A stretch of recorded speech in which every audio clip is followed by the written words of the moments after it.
Hello, and welcome to How Did This Not Get Made? This is the podcast all about the movies you never saw, the scripts that were never filmed, and the ideas that never even made it to the page. My name is Daniel Kaka. And I'm Lexcee Riley.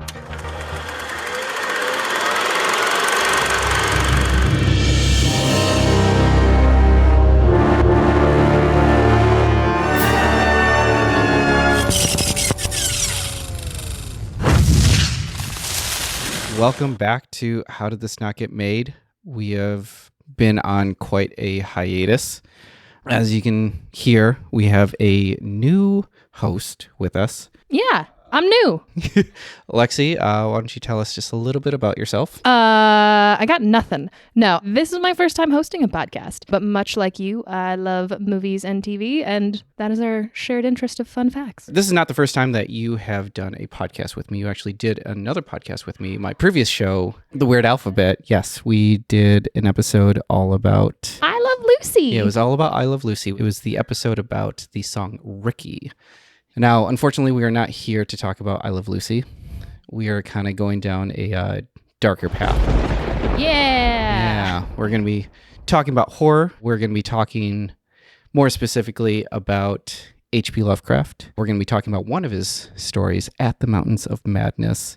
And we're going to be talking about Guillermo del Toro. Before we get started, though, can you tell me a little bit about your history and your knowledge of H.P. Lovecraft? Of spooky things? My knowledge of it comes basically from Lovecraft country, and that's about it. I know that it's in other things. It's the basis of a lot of spooky stories, but it is not my area of expertise. Now, something that we should mention, and I'm really glad that you brought up Lovecraft country, is that, yes, H.P. Lovecraft, if you're unaware of his history, he is well-known racist, so we are condoning that now. Not a nice man. No. And something that I thought was pretty brilliant about Lovecraft country is that it does bring on the spooky elements that H.P. Lovecraft talked about a lot in his stories, but it also addressed a lot of the prejudice that he held, and it was very aware in that TV show. Yeah, they did a really good job of taking all the fun, spooky elements of it and then modernizing it and making it better. Yeah.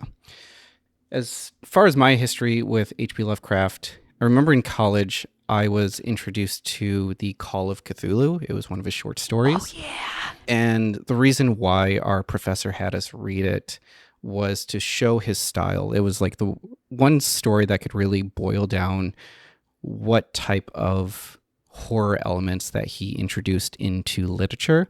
And that was the idea that the unknown can be scarier than what can be described or what can be seen. So that's really my experience of H.P. Lovecraft. And then there's Lovecraft country. And now knowing the history of H.P. Lovecraft, seeing a lot of his influences in a lot of horror movies that I watch today. Yeah, I mean, he's one of the, I feel like, original masters of spooky. And so it's kind of hard not to see his stuff everywhere once you start looking at it. Yeah, today we have like 3 tent poles of horror. We have Edgar Allan Poe. Yeah, my favorite. We have H.P. Lovecraft, and we have Stephen King. Oh, yeah. I know the other two better than I know Lovecraft, so. Yeah. Well, I would say that after this episode, you might be a little bit more of an expert in H.P. Lovecraft. I feel like I'm a scholar now. I wouldn't say all of his works, because honestly, if you were going to go into his work, it is a vast, vast library. Yeah. I mean, now I can round up the trifecta. Let's get started with this. But before we get into the episode, let's break here for ads. Yay!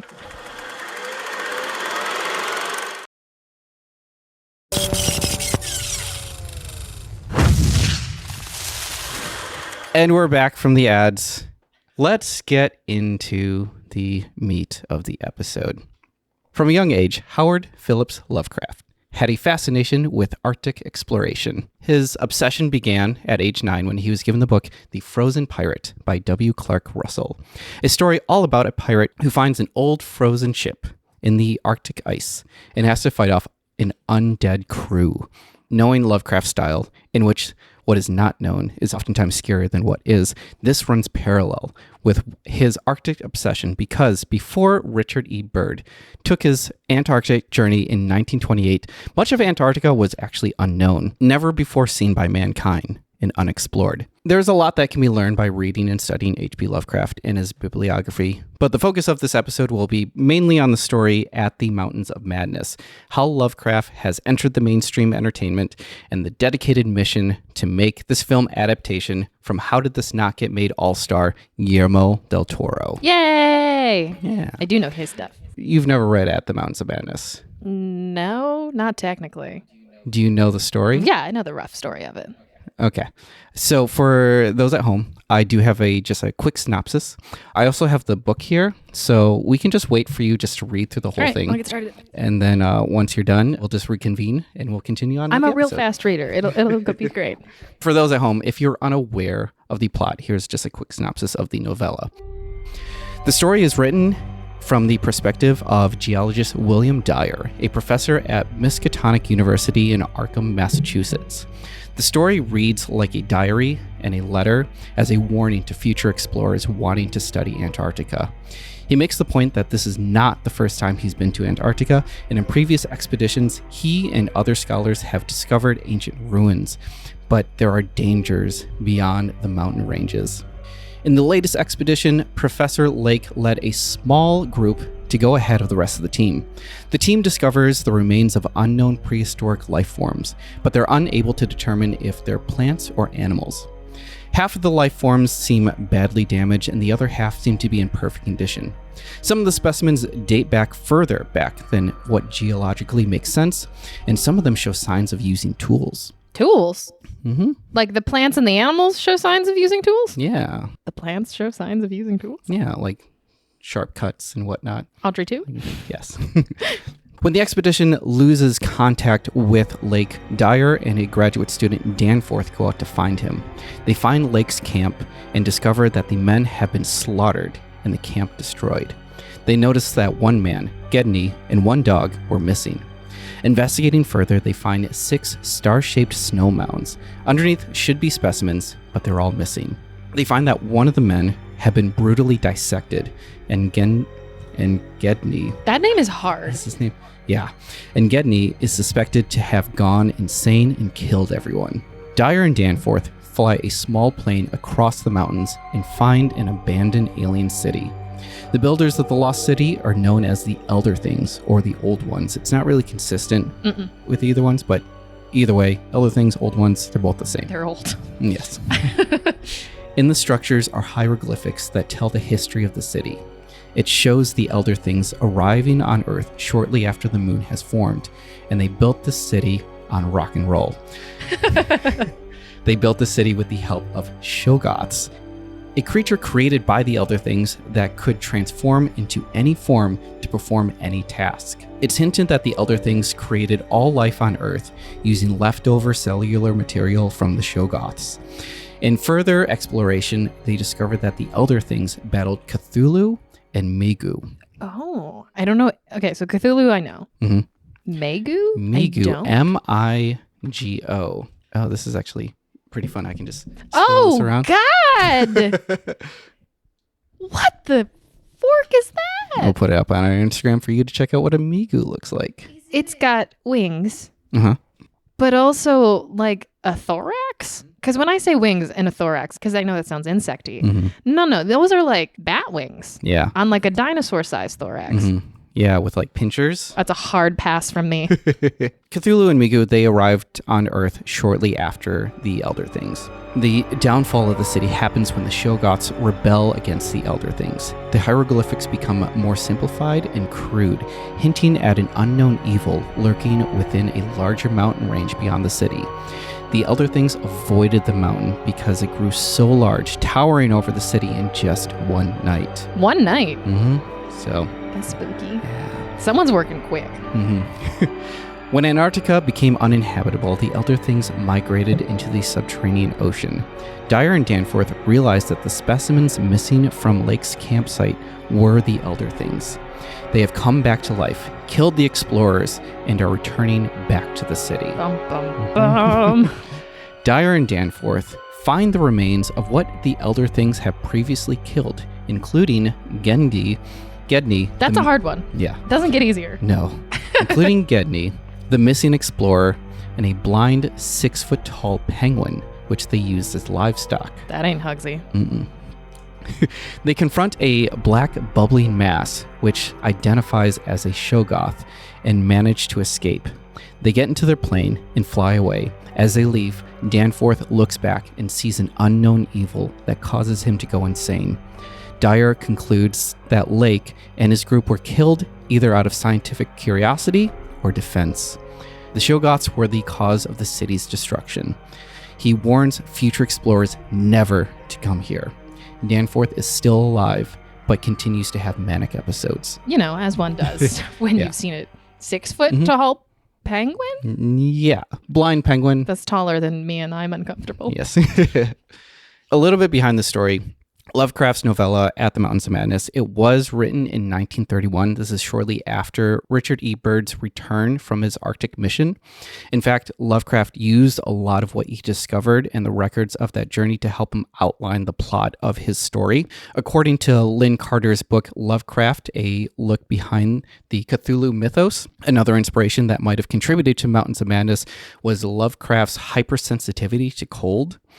In the biography, Carter brings up the story where Lovecraft collapses when the temperature has dropped from 60 degrees to 30 degrees in just one day. And they actually they had to carry his unconscious body into a drugstore to save him. I mean, I get the teeth chatters. Yeah. But there has been like multiple accounts of Lovecraft's aversion to the cold. Like he just has a straight up fear of being cold. Yeah. Which doesn't help that he grew up in like province. Yeah. Where the winters can get pretty brutal up there. And there's been like multiple accounts. He's written, I believe they found like over 100,000 letters that he's like written to like other Please people. save me from the cold. Yeah. And he just like despises the cold. That's why we left Michigan. Yes. I remember seeing a meme that said, it hurts when I breathe. Why would I live in a place where it hurts to breathe? Yeah. When I go back now, I wear several jackets because my body has gotten used to the nice California summer. Yeah, my blood is definitely thinned from moving out here. So I get it. I get his fear. Yes. I'm going to add that to my list of fears. Cold. Yeah. Mm-hmm. That's going on the resume. Mm-hmm. Now, a more obvious literary inspiration is the narrative of Arthur Gordon Pym of Nantucket by Edgar Allan Poe. Yeah. Do you know anything about the story? Not this one. Okay. In parts of the novel, they have sailors exploring Antarctica, and Lovecraft even wrote in a letter to August Derleth that he was trying to write an ending that had a similar effect to Poe's novel. Nice. Mm-hmm. Now, there is speculation that the short story Who Goes There? Is that another Poe? No, this is a story written by John W. Campbell Jr. I'm instantly intrigued. Who goes there? Who Goes There? Now, you may know the story better as The Thing. Ah, what? Yeah, that's the short story that inspired The Thing. So there was originally the movie called Who Goes There? That's a better title. Hey there, listeners. Editor Dan here. So I made a mistake. The movie that was based on Who Goes There is actually called The Thing from Another World. It came out in 1951. It is not named after the story. So please stop yelling at me. Captain, it was awful. You could see those hands and those eyes. Captain, you gotta do something about it. You got. And then after that, there was the remake of Who Goes There called The Thing. The Thing, directed by John Carpenter. Yes. I know I'm human. Some of you are still human. This thing doesn't want to show itself. It wants to hide inside an imitation. It'll fight if it has to, but it's vulnerable out in the open.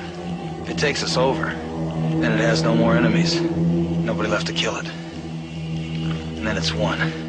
There was another remake, and we're not going to talk about that one. But yeah, that's how you may know Who Goes There.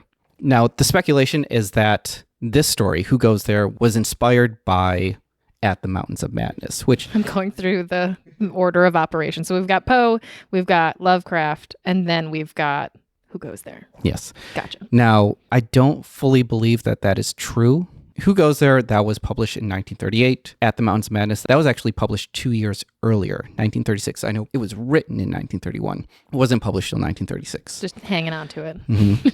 They do have similar elements, but later critics have shown that it's more likely that both Campbell and Lovecraft were both inspired by The cold? Edgar Allan Poe. Yeah. So they were both inspired by Edgar Allan Poe and the narrative of Gordon Pym. Nice. Does Campbell have a fear of the cold? Most likely. We all do. I mean, I'm just curious. Poe didn't mind the cold. He liked an alley to lay in and have a nice cocktail. I don't think that was his choice. He got kicked out of a lot of bars. He sure Yeah. did. He had a great time outside the bar. A few other proposed inspirations have been thrown out there by Lovecraft fans and critics. There's Edgar Rice Burroughs' At the Earth's Core. That was published in 1914. Critic William Fulwiller pointed out the similarities of the Mahar, the highly intelligent reptilian race living in Hollow Earth, and the Elder Things. In fact, there's a lot of physical similarities there. The Mahar even created a species of servants known as Sagoths. Huh. Yeah. Interesting. Very familiar to Interesting. Shoggoths. The title At the Mountains of Madness most likely came from Edward Plunkett's short story, The Hashish Man, in which the quote from the story reads, "And we came at last to those ivory hills that were named the Mountains of Madness." Roll credits. Yeah. Now, to put into context where At the Mountains of Madness lines up with Lovecraft's life, he was around 40 years old when he wrote Mountains of Madness. He had multiple short stories published. His most popular short story, The Call of Cthulhu, that was published in 1928. Mountains of Madness would have been his third novella. Although he wrote the story in 1931, it wouldn't get published until 1936, just 1 year before his death. That's wild. Yeah, he died really young. Is there a reason that took so long to get published? So Lovecraft first submitted Mountains of Madness to the magazine Weird Tales, but he was rejected by the editor Farnsworth Wright because it was too long. If you actually look in the book here, it's over 100 pages. That ain't a novella. That's a novel. That's a long story. And if you're trying to put that into a magazine, you're not going to have that. The story was eventually picked up by the magazine Astounding Stories and was published in 3 parts in February, March, and April of 1936. Lovecraft was actually paid $315 for this story. This is the most he was ever paid for anything that got published by him. I put this into an inflation calculator. Yes! That's $7,186 today. That's not as No, much as it's I was not that thinking it much, was going to no. be. Yeah, he was a Sorry, very buddy. poor man. He died penniless. Although if you read the Astounding Stories version, it would have been vastly different from Lovecraft's version. When the story was edited for the magazine, many of the spellings were altered and several paragraphs were omitted. Wait, they changed the spelling? They changed the spelling. What gives you the right? Yeah. Spelling is spelling. Math is math. Yeah. Like, I mean, he's dealing with a lot of weird things. So Shoggoths are that can't be right. I'm just going to change that. he's so wrong about the characters that he's written. Lovecraft was outraged by this. Yeah, rightly so. He called editor F. Orland Tremaine a goddamn dung of a hyena. Yeah. No. I know better as the editor. He even went as far as correcting multiple copies of Holy the magazine. crap.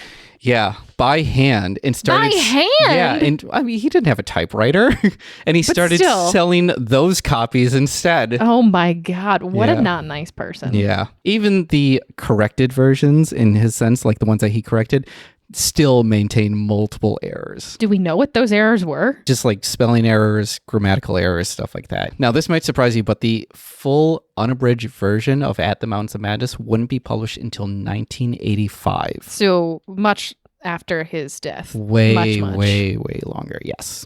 Something that should be mentioned is the many connections in the story that it has with other works of Lovecraft, the obvious being Cthulhu. The creation H.P. Lovecraft is probably most known for. Tentacles. Yes, tentacles. This shared universe is now referred to as the Cthulhu mythos. There's also the Shoggoths, who made an appearance in 3 other stories: The Shadow of Innsmouth, The Thing on the Doorstep, and The Hunter of the Dark. The Elder Things also make an appearance in The Dreams of the Witch House and The Shadow of Time. And then there's the Miskatonic University.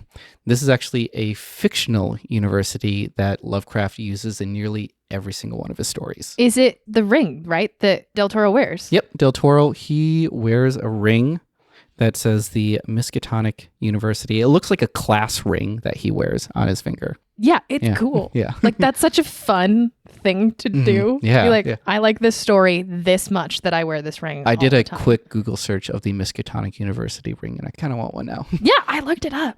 It may seem hard to fathom now, but Lovecraft was an unknown writer while he was alive. He died young at the age of 46. 46. Oh, he didn't make it to his 47th No. birthday.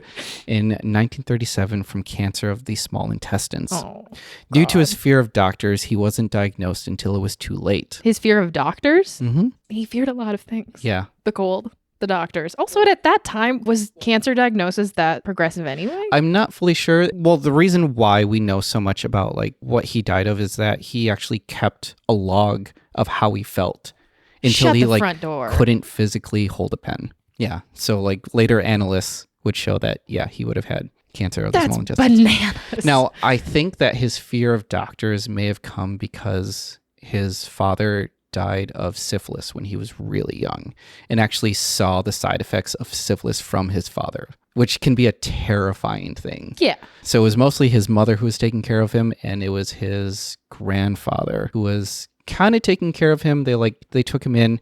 What made him so great at writing is that his grandfather had access to a vast library. So even though school at the time was like, it's not required, but for him, like his education came from just going into that library and just finding and reading so many of these books. Got to read your books, kids. That's where the intelligence really comes from. Now, before he died, he did consider himself an abject failure. His popularity grew after the fact when readers and fans would recommend his stories to others. It wouldn't be until decades later that his writing began to inspire modern-day storytellers and filmmakers. I'd give anything to not be appreciated in my own time. But the problem is that with Lovecraft's creations, it's nearly impossible to recreate a lot of those stories and creatures for the screen. Right. I mean, until now. Yeah. Because we have the visual effects. Those are real hard to do practically. So this is my argument as to why Who Goes There, the short story that inspired The Thing. I do not believe that that was inspired by At the Mountains of Madness, because H.P. Lovecraft at the time would have been just like another just science fiction writer, another horror writer who was just like trying to get his name out there. And there's just like hundreds of them. But it was in Weird Tales, right? Wasn't that a very popular magazine back in Yes, the day? and so is Astounding Stories as well. I'm just like, how many were there? I mean, it's a monthly magazine with dozens of stories being featured in them. So like the chances, it's possible, but It's a bit small. the chances that just two stories that happen around the same time. So if you think about like superhero movies today, Right. or westerns back in the 50s and 60s, if you just go in chronological order and be like, well, this superhero movie inspired this superhero movie, which inspired Right. this. No, it's like everyone just had the same idea at the same time. And like with the Antarctic exploration, that was on everyone's mind Right. because we had never been there before. Man had never gone there before. And the first expedition that went out there in 1928, it's like now the world Right. knows about this place, and it's just now on everyone's mind. It's sort of how when we went to the moon, Mhm. they were like, oh, everyone wants to see space stories. Yeah. You're like, oh, Yeah. we've discovered a new thing. Even 007 went into space. Right. Like, he didn't have to do that. Jason went to space. Yeah. Like, there was no reason for this. So the fact that they came out around the same time just shows that, like, this was just something that was in the zeitgeist. They're very similar, but they have slight differences. Yes.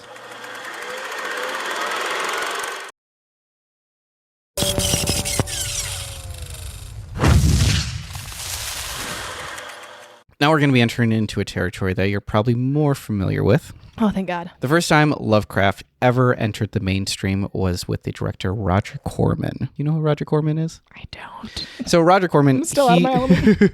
he was gaining a reputation in Hollywood for directing low-budget monster and horror films. I just went through just whatever movie titles sounded interesting, but here are some of the movies he directed, not all of them, some of them. The Day the World Ended, It Conquered the Earth, Attack of the Crab Monsters, Ooh. Not of This Earth, The Undead, Teenage Cavemen, Excuse me? She Gods of Shark Reef, Done. That The- one. The Wasp Woman, A Bucket of Blood, Last Woman on Earth, The Little Shop of Horrors, As in Mhm. Audrey, too. yes, and The Creature from the Haunted Sea. Much like a lagoon you've talked about. Later on in his career, he started pulling stories from Edgar Allan Poe. So it was actually like on the movie poster. It'd be like Edgar Allan Poe's Pit and the Pendulum. Yeah. The Premature Burial, House of Usher, Tales of Terror, and The Raven. He was starting to be pigeonholed as like, that's the Edgar Allan Poe guy? Yeah. He wanted to break that. And he's like, where else can I pull from? And he started looking This into, other guy? Yeah, H.P. Lovecraft. He's like, well, some of these other nerds out there are just like clamoring about this Lovecraft guy. He's got to have something. And he found the story, The Case of Charles Dexter Ward. He adapted it into the film, which he later called The Haunted Palace. You who find a kind of macabre joyousness in the horrifying will enjoy yourselves as in ecstasy in The Haunted Palace, starring Vincent Price, a being who lived and died and lives again. That is a shift in title.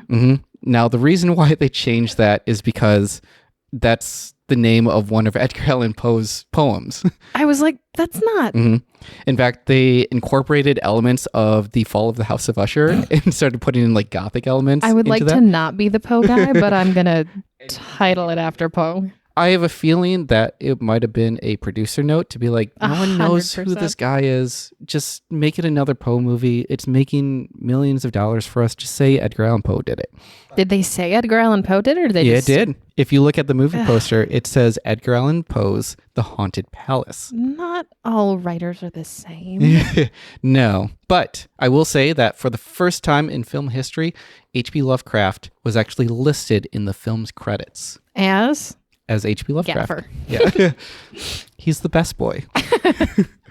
Another adaptation of Lovecraft's work was The Color Out of Space. Now, this was released 2 years later, and it was renamed Die Monster Die. Wow, we are just title jumping. The monster lives in death. This was not directed by Roger Corman. In fact, it was directed by his colleague Daniel Haller. This time, Lovecraft actually made it onto the poster. It didn't say by Poe. It did not say Poe. I want to show you the poster, and I want you to look for his name and tell me where you see his name. It's going to be like a hide and seek. Kind of. So here is the poster. It's my boy Boris. Okay, see if you can find Boris. H.P. Lovecraft's name. Remember, my this is God, the it's first super time hard. his name has ever been on the poster. Face the ultimate in diabolism. If you give up, that's perfectly fine. You can just... Oh God, it's got to be in that teeny tiny screenplay by. Do you want me to zoom in?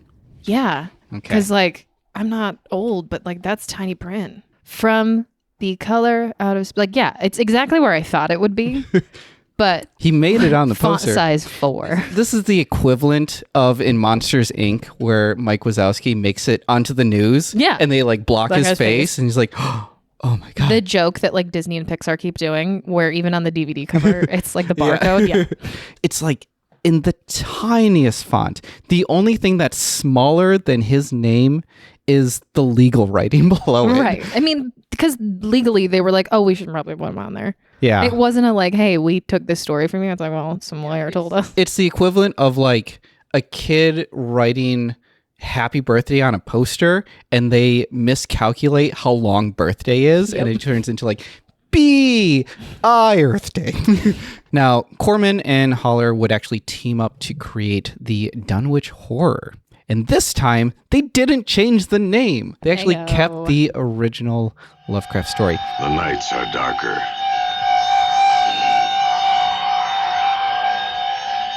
And night is when it happens in the Dunwich Horror. What's so difficult about Lovecraft's creatures is how to perceive them for the visual medium. In the story, the monster is a formless mess of tentacles, mouths, and eyes. Terrifying. Yeah. For the film, they barely show the creature, if they show the creature at all. And when the creature is present, they actually just show the reactions of the characters reacting. That's to enough. Yeah. Sometimes that is enough. And then they just use like distorted film techniques to be like, oh, this is a terrifying thing. It's the Jaws technique. Yeah. It's kind of disappointing to watch, but like in a way, it is faithful to Lovecraft's style, implying that we fear the unknown creature. Lovecraft's work has become better known in the zeitgeist. Rather than seeing adaptations of his work, we start to see homages and inspirations of his creatures in mainstream pop culture. Stephen King is greatly inspired by his work. DC and Marvel Comics adapted a lot of his superheroes to fight. In fact, we have one right here. This is Starro. Now, did you know that Starro was the very first villain that the Justice League ever fought? I did not. The first time they teamed up, the first villain they fought was Starro. Was Lovecraft. It was Lovecraft inspired. And you can kind of see like... you can. Yeah, the inspiration is not subtle. Yeah. There's also the alien that's in The Thing. I understand why people say that is a comparison. The tentacles in The Thing are bananas. Yeah. Even Dungeons and Dragons pulled a lot of Yeah. the creatures from Lovecraft's stories for players to fight. So whenever a film just dealt with like the undead, aliens, body horror, so much of it can be traced back to Lovecraft's work.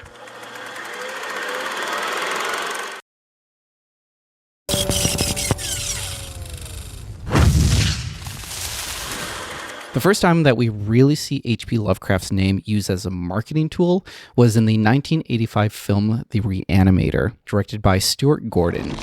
And he's just made a discovery that could wake up the dead. Herbert West has effected reanimation in dead animal tissue.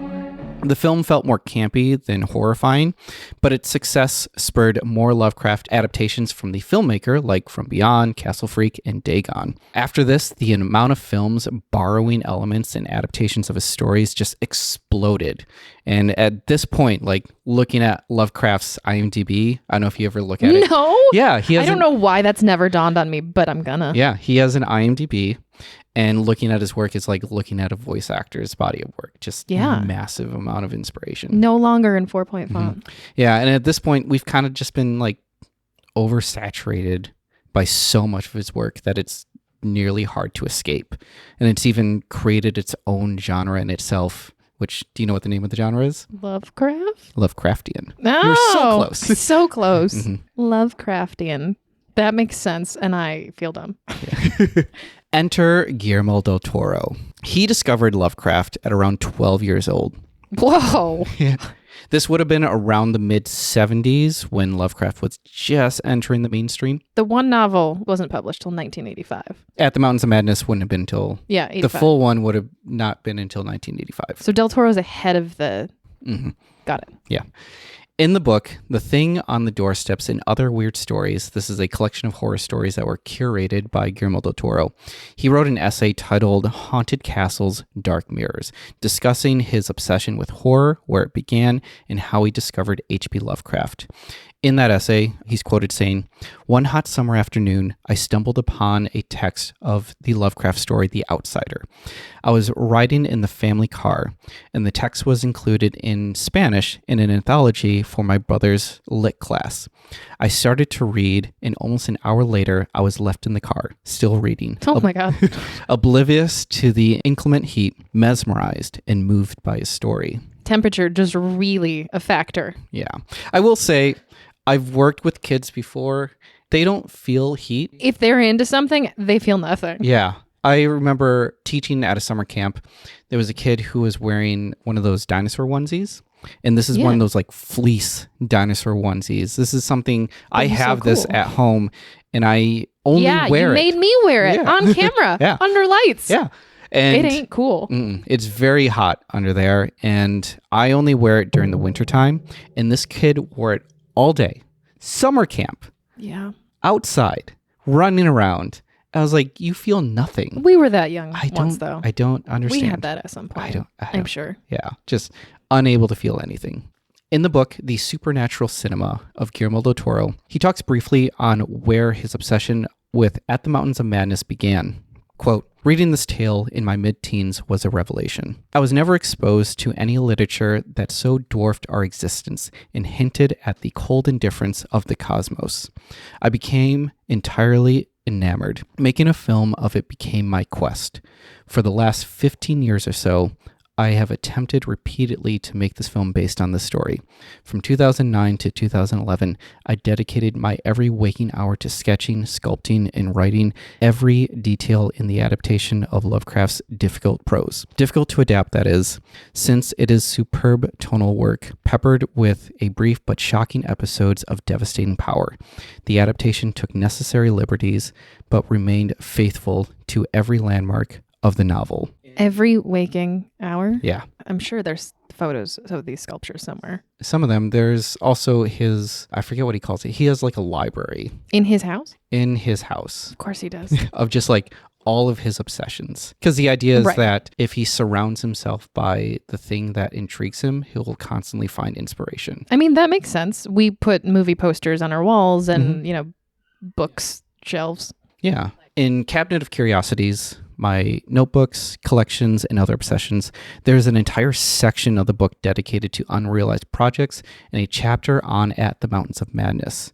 In it, he's quoted saying, "I've been trying to do At the Mountains of Madness for almost 20 years. Right after Kronos, which came out in 1993, I wrote a version that was set during the time of conquest of the New World, and a bunch of conquistadors arriving at the Mayan ruins and find another city beneath. What? It's never been far from me. In terms of imagination and creation of worlds, it's one of the most compelling projects. But I also think it's a very commercial horror film. In the notebooks, I'm really thinking about mountains more than drawing it.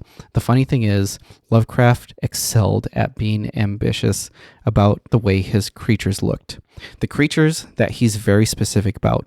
Once you draw them, they're kind of chunky. When you're drawing the flying cucumbers and the old ones in mountains, you have to go, how are you going to make this work? But the less Lovecraft describes, the more beautiful the creature.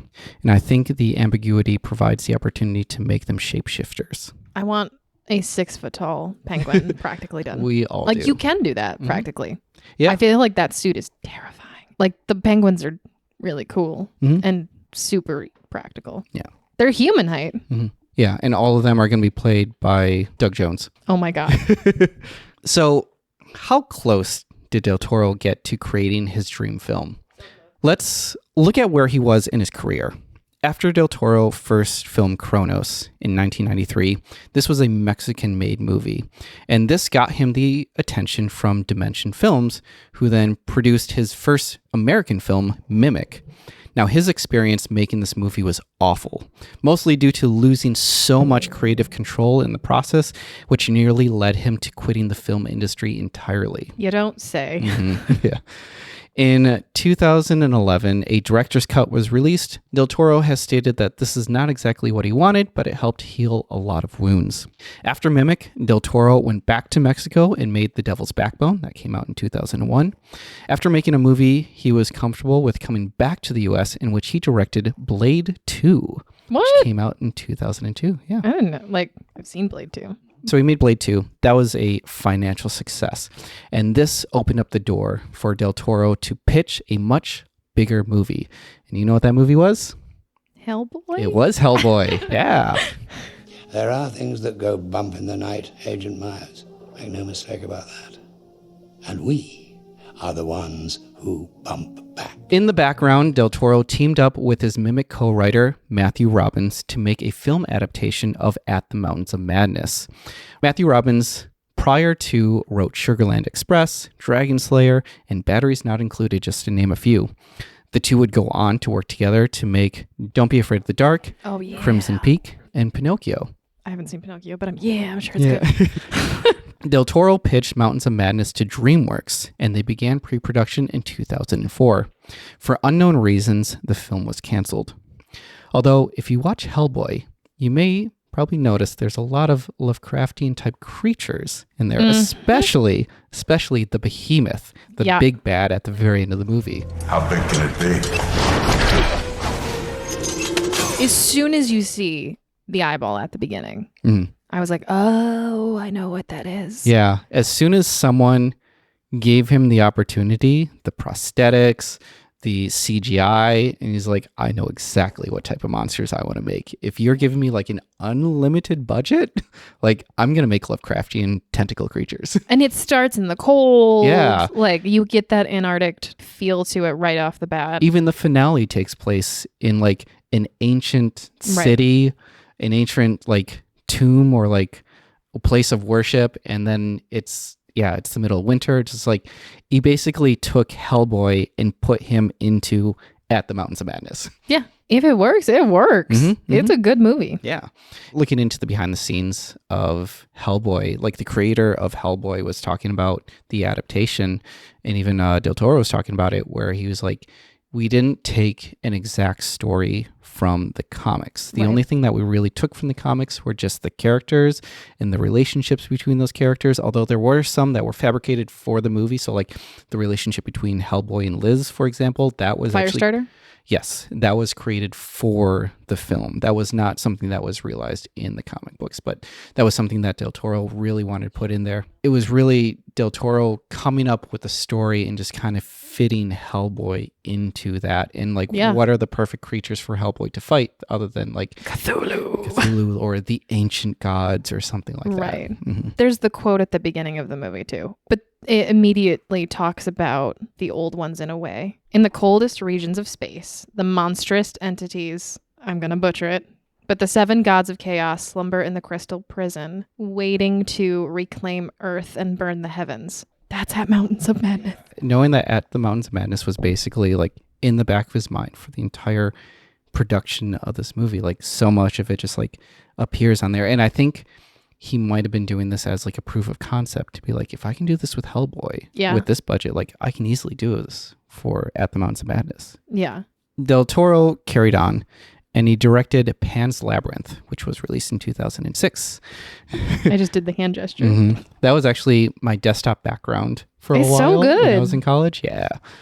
And this is the first film that really put Del Toro on the map, and his style became much more widely recognized. The film was nominated for 6 Academy Awards and won 3 for Best Direction, Cinematography, and Makeup.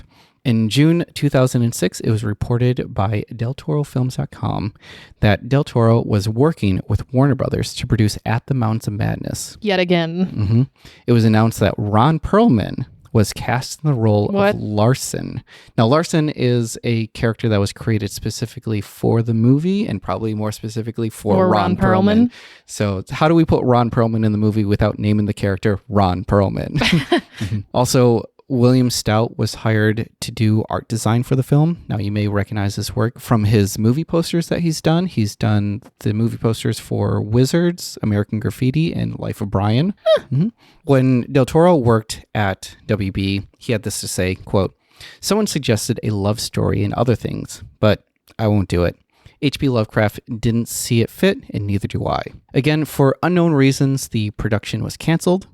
In both cases, I'm guessing that the budget was just too big for the studios to pay for, which is most of the cases as to why most movies don't get. I mean, you have Cthulhu, you have the show Goths, you have so many creatures that, as someone who knows visual effects pretty well, take an enormous amount of time and an enormous amount of manpower and like budget.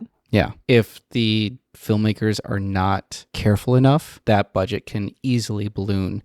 So Del Toro carried on and he took the project to Universal Studios. Before Mountains, Universal wanted a guaranteed hit and greenlit Hellboy 2, The Golden Army instead. That was released in 2008. It's so weird to see. Yeah, his Hellboy timing and his Mountains timing is like just right next to each other. But it's interesting to see because I watched Hellboy and then I watched Hellboy 2 and I was like, this was made by 2 completely different studios. Yeah. Yeah, so the IP like is connected to Del Toro and not the studio. That's interesting. Yeah. Mountains wasn't happening, but he was able to slip in the concept of the Elder Things into Hellboy 2.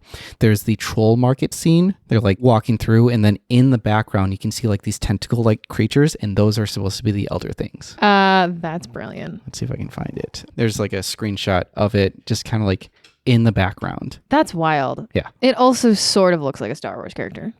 So many arms. Has like a star type face. Is the face head. a tentacle? The head is like a starfish. Oh. I was just like, just an entire body made of tentacles. Arms, legs, face, eyeballs. Yep. But the thing is, like, it isn't as obvious as it is with the first Hellboy, which is why I only had you just watch the first one and not the second one, just because that little moment is just a blink and you'll miss it. So when it came time to move on from Hellboy 2, Del Toro accepted the offer to co-write and direct 2 films for The Hobbit. Did you know that he was actually attached to The Hobbit? Yeah, so he was attached to The Hobbit for a while. He was actually in pre-production for The Hobbit for 2 years. Before he God. left. Yeah. And initially, The Hobbit was supposed to be a duology before they turned it into a trilogy. Interesting. And Del Toro was supposed to be behind both of those before he just was like, this is taking too long. I've got to go back to the mountains. Yeah. And this is something that we discussed in the Haunted Mansion episode too, because Haunted Mansion was also on the back of his mind. So many, like, not side projects, but so many projects. There's not enough time in the day. He's really just throwing spaghetti at the wall to see what sticks. But it's like really good spaghetti. Mm-hmm. It's not even like, I feel like spaghetti is not fancy enough for, he's throwing lasagna at the wall. Yeah. And he's just hoping that something will catch on, but he gets some things made, but other things just kind of fall to the wayside. That is also the way of the industry, though. You're never really just working on one project. Yeah. From doing this podcast, I've learned that making a movie is a miracle. Oh, yeah. It's astounding that something can go from being written to being put into theaters. And it's like, there's so many things that have to go right in order for that to happen. And now, going into this, I was like, most movies get made. Some of them get most behind. movies do not get made. No, it's the complete opposite. Most films out there don't get made. Whatever does get made, like some miracle happened and it got put onto a screen. I have made a point of, like, I will sit in a theater now, but also telling, like, our friends in Michigan and being like, hey, when you go see a movie, sit through the entire credits, because all of those people had to agree to do this project and, like, put a massive amount of effort forth in order for it to get to where it gets to. Like, yes, you have to have higher ups that say yes, but you also really have to have every cog in the wheel care about what they're doing. You need everyone on board to follow a singular vision to make this all happen. In July of 2010, Del Toro was back and focused on Mountains of Madness, with a few big announcements that seemed to guarantee that this movie was going to be made. The film was going to be shot in 3D. And the reason being is because it was being produced by James Cameron. It is. Yeah. What movie came out around that time? Oh, this is about a little boat, right? No. Around 2010. Oh, no. Now we're in the jungle. We're in Avatar. In the blue people. Yeah. We're in Pangea. That was the 3D movie that, like, revolutionized 3D. That changed everything. Yeah. And I'm thinking that's the thing that, like, won James Cameron over to be like, I will produce it, but you gotta use my 3D technology in order to make it happen. The Na'vi have the tail connector things and, like, their hair and everything. So I'm like, the technology for the tentacles was pretty much there already. So, like, not a bad deal. Yeah. And Industrial Light and Magic, better known as ILM, they were going to do the special effects. And then on top of that, the lead role was going to be Tom Cruise. It was going to be Tom Cruise, yeah. There was rumor that James McAvoy was going to be considered for the lead role. Whoa, that I did not know. Yeah, well, you know who else didn't know that? James McAvoy. Yeah, he was later interviewed about this multiple times to be like, you know, you were going to be in Mountains of the Madness? He's like, I don't know what that is. He's like, Del Toro? He's like, oh, I love that guy. I've never spoken to him before. That casting is interesting. How old is the main guy? In the script that we're going to go through, he's supposed to be 25. At the time, in 2010, Tom Cruise is older than James McAvoy, right? Most likely. Tom Cruise would have been in his 40s. Okay. A 25-year-old. Not unheard of in Hollywood. And then James McAvoy. He would have actually been closer to the age. He would have been 30 years old. Oh, so really not unheard of. Mm-hmm. So they were in pre-production with Universal Studios. They had done special effects tests. They had made over 700 storyboards. Like, they were drawn. That's a lot. Del Toro was even doing scouting locations in Alaska. Oh. Yeah. That's too cold. Mm-hmm. And had it all gone according to plan, they would have started filming in mid-2011. Cut to Hellboy 3. That will unfortunately conclude part 1 of our episode on Guillermo del Toro's At the Mountains of Madness. Join us for part 2 when we cover the synopsis of the entire leaked script and find out what happened to this unmade film. While you anticipate part 2, you can connect with us on our socials. We are on Instagram and TikTok at How Did This Not Get Made, and the platform formerly known as Twitter at HDTNGM. We also have a YouTube channel under the same name as the show. If you follow us, you'll see artwork and content related to the subjects of our episodes, and you'll see behind the scenes video of us recording the show. Well, until next time, bye-bye.